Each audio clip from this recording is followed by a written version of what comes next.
decíamos al inicio, es un programa lleno de felicidad, porque estamos recibiendo en piso a uno de los protagonistas de Ciudad Viva, esos periodistas que tenemos en la calle todo el tiempo trayéndonos información, y hoy no es la excepción. Soy la presidenta de su club de fans, y hay varios socios ya, así que bienvenido, Luca Veloz. Gracias, Tania. No lo hemos notado, que es la presidenta del club de fans. Ahora me acabo de enterar que el club también tiene vicepresidenta. ¿Ah, sí? ¿Ah, sí? Sí, sí. ¿No sabía usted? Me hace poner rojo, ¿eh? El club en general me hace sonrojar cuando estoy en la calle, ahora en directo. Está bien. Un la periodista vicepresidenta, ¿podemos decir el nombre en público de la vicepresidenta o no? Podemos. Betania Núñez es la vicepresidenta. Ah, bueno. Está la colega Fernanda Cabrera, también compañeros y compañeras tuyas. Honor que me hacen, ¿eh? De todo tu recorrido, te lo mereces por la persona, por el colega que a nivel profesional también sos. Así que muchas gracias por estar acá para contarnos una charla que tuviste el privilegio de tener la semana pasada en ocasión también de un evento muy especial, Luca. Sí, fue el 5º congreso de Flaxo y fue en nuestro país. Nosotros lo estuvimos cubriendo acá en TV Ciudad. Un poco que pasó desapercibido en general en los grandes medios, y en el debate que se viene dando por estos días sobre la democratización de los medios, la importancia que tienen, el peso que tienen con las redes sociales, creo que se ve de manifiesto en estas cosas, ¿no? Pasaron personalidades importantes del pensamiento, del quehacer social de Latinoamérica, pero también de Europa, como vamos a estar en un ratito conversando, o estuvimos la semana pasada con Boaventura de Sousa Santos, y pasó un poco desapercibido, salvo en TV Ciudad, ¿no? Porque hay que camisetear un poquito. Está perfecto. La verdad. Cuando es la verdad, es Cuando la es verdad. así. Sí, pero además duele un poco, ¿no? Que a veces frivolicemos o le demos tanta trascendencia a cuestiones tan frívolas, que yo no digo que no se la demos, porque hay que alimentarse capaz de todo un poco, pero que no hagamos nada por este tipo de cosas. Sí. Exacto. Y vino un montón de gente, como decías vos, 1000 personas en el Radisson. ¿Por qué elegimos a Boaventura? Boaventura de Sousa Santos es doctor en Sociología del Derecho, es profesor emérito de la Universidad de Coimbra y también en Wisconsin. Hace 30 años que va entre Europa y América, pero es uno de los ensayistas portugueses más importantes, es uno de los propulsores también de el Foro Social Mundial, que tuvo su primer sede allá en Porto Alegre en el año 2001, y es uno de los pensadores alternativos, ¿no? Que está pensando la sociedad postcapitalista. Él dice que discute con la Escuela de Frankfurt, o bueno, su teoría es de ahí, y desde allí ha pergeñado una teoría, la de epistemología del sur, que bueno, pretende cuestionar, debatir el sistema. De eso se trata. Menos. ¿Qué te parece? Y ha sido muy protagonista en estos tiempos de pandemia, se ha escuchado su voz también. Sí, inclusive estuvo realizando, además de conferencista por muchos lados, editó un libro sobre la pandemia, y esta charla de la semana pasada en Flaxo, una charla que va a estar dentro de poco también en YouTube, nos decían, y que es muy interesante, hay que recomendarla, es Epistemología del Sur, ignorancia esclarecida, teorizar desde la retaguardia, porque eso es lo que de donde está el trabajo de Boaventura de Sousa, en el trabajo de las organizaciones sociales, en pensar desde la alteridad. Y nos decía esto, empezamos la charla hablando de este libro sobre la pandemia, él teoriza, él decía que podíamos tener una respuesta positiva a esta pandemia, y finalmente ahí están las conclusiones en este tape que vamos a ver ahora. Lo vemos.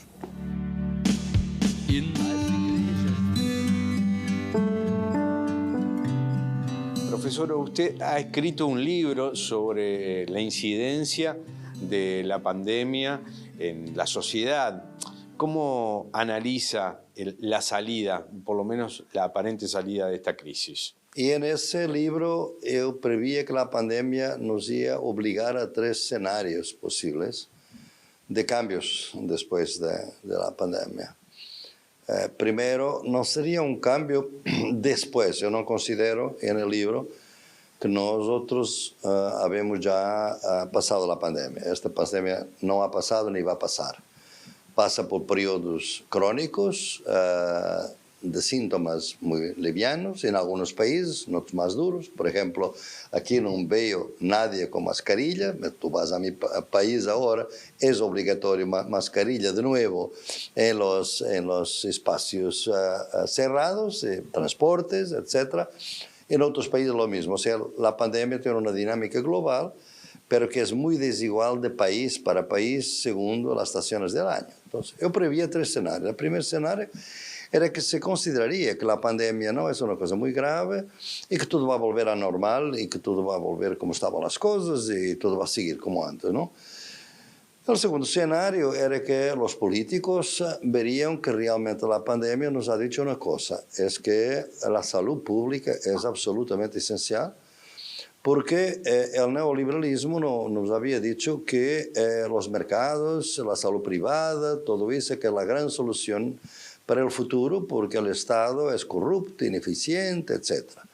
Pero vino la pandemia y la gente no pensó ni pudo siquiera ir a los mercados para se proteger, porque, por ejemplo, en mi país los hospitales privados se cerraron para la COVID, no dejaban ni entrar la gente que estaba infectada, porque eso era en el sistema público.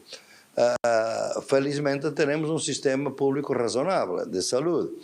Por eso se me había dicho que, por lo menos en ese caso, después de la pandemia, varios países deberían hacer una inversión brutal en la salud pública para prevenir y cautelar las nuevas pandemias que vienen por ahí.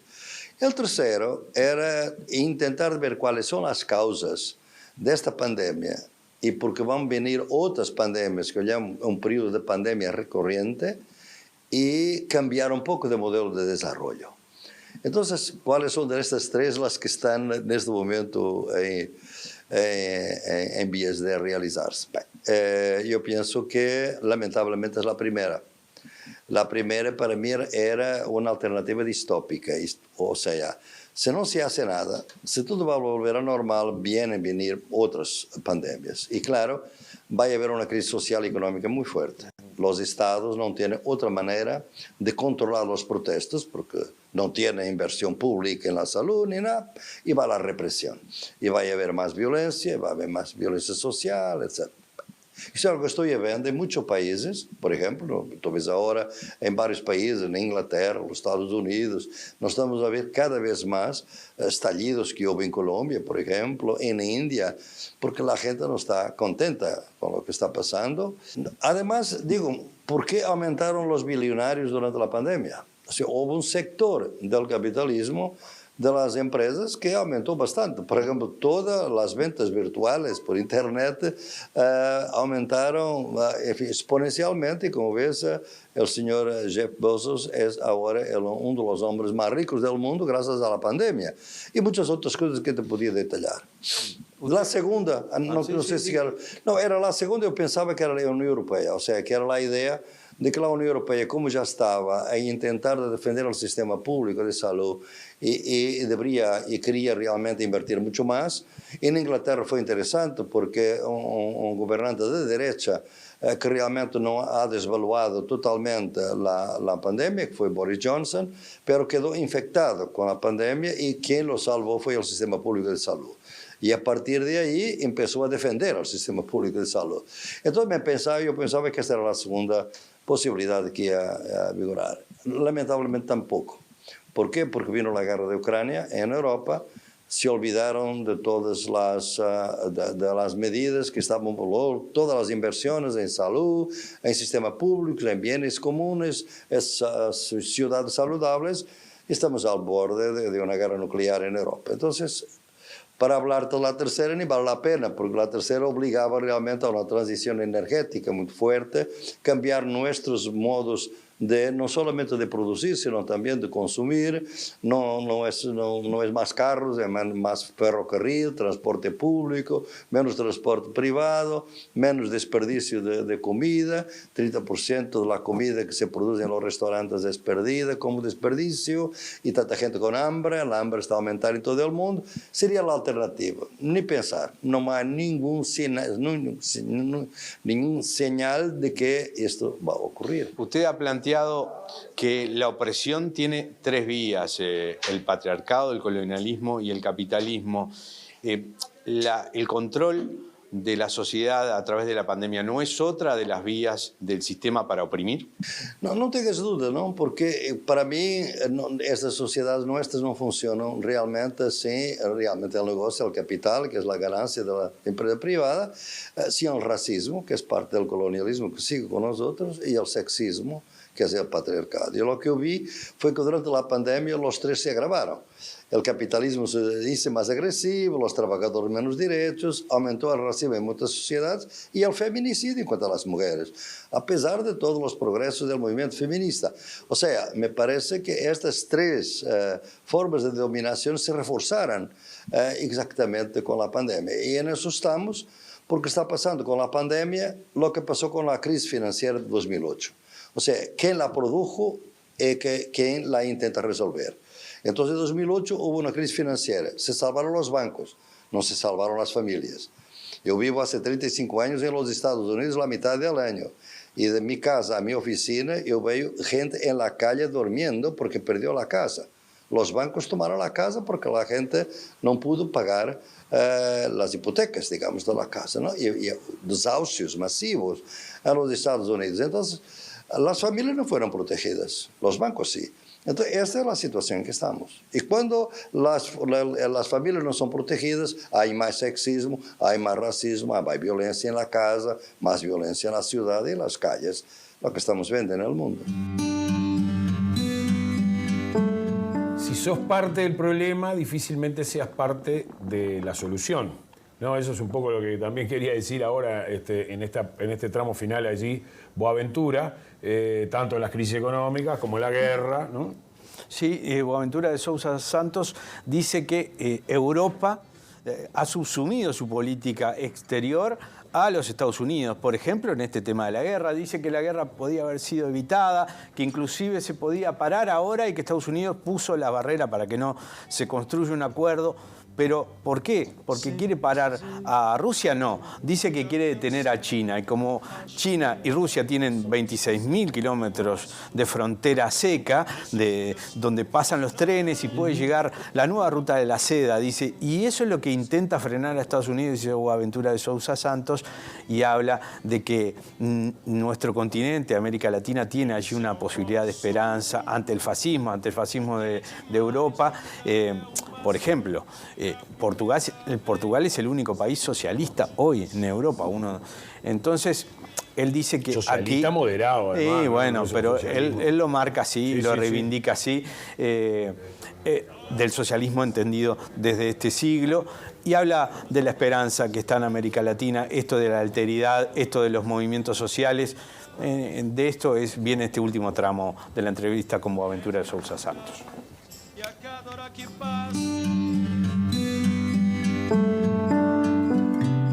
Hay una esperanza y es por eso que estoy aquí, incluso para permitir reforzar la idea de que hay que haber una alternativa. Y esa alternativa es también de conocimiento de epistemis, o sea, de realmente conocermos un poco más la diversidad del mundo, porque vamos a tener acá una presión brutal de los Estados Unidos aquí para que América Latina haga lo que hizo Europa, o sea, corte sus relaciones económicas con China.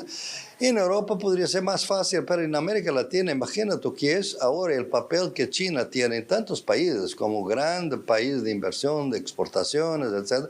No lo pueden hacer. Entonces, vaya aquí a haber una idea de que tenemos que mirar, tenemos conocimiento para no aceptar que las únicas verdades vienen de los Estados Unidos y los conocimientos de ellos. Hay otros conocimientos. Hay una China que retiró de la pobreza extrema en 40 años 600 millones de personas.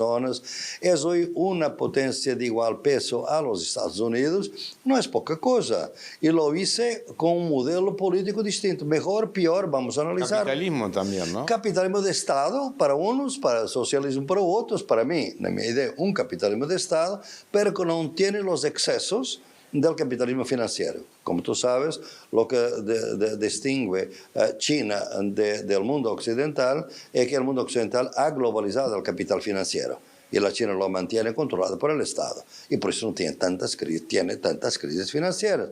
Entonces, esto es el sistema que tenemos entre la posibilidad de un mundo unipolar o un mundo bipolar. Yo pienso que América Latina tiene todo interés en un mundo bipolar o multipolar. Se intentaron aquí los BRICS, la UNASUR, articulaciones regionales. Yo soy amigo y tengo un gran respeto por los políticos jóvenes que entraron en la política ahora en el gobierno, como Gustavo Petro y Francia Márquez en Colombia y Boric en Argentina, en Chile. Espero que en Argentina en octubre también y quizá en el futuro, no me quiero meter en la política de Uruguay, pero gustaría de Frente Amplio. En Brasil tenemos ahora a Lula, ¿no? Estos países va a ser muy difícil, aislados, de vencer en la presión de los Estados Unidos como la que tenemos hoy en Europa. ¿Puede reverdecer la UNASUR, dice usted? Sí, puede y reforzarla muchísimo más. Este continente tiene cosas que Europa no tiene recursos naturales. Y aprovecho ahora que estoy aquí en Uruguay, lo estoy diciendo en la televisión por la vez primera, que yo vengo de Argentina y he dado la idea de que deberíamos crear, antes de las elecciones de estos países, foros sociales, un foro social argentino, un foro social uruguayo. ¿Para qué? Para hacer presión, para que los movimientos sociales puedan vocalizar, dar a conocer sus demandas, para que el sistema político los oiga. Porque en todos los países donde estoy ahora, he estado también en Macedonia, en Grecia, vemos que hay resistencias. La gente está en la lucha por vez por supervivencia, porque hay hambre, por ejemplo. 30 millones de gente con hambre en Brasil. Y cuando el Estado los abandona, tienen que encontrar formas y están resistiendo, etc. Pero el sistema político está ahí muy lejos y no los entiende y no los oye, no los escucha y no transforma estas demandas en demandas políticas.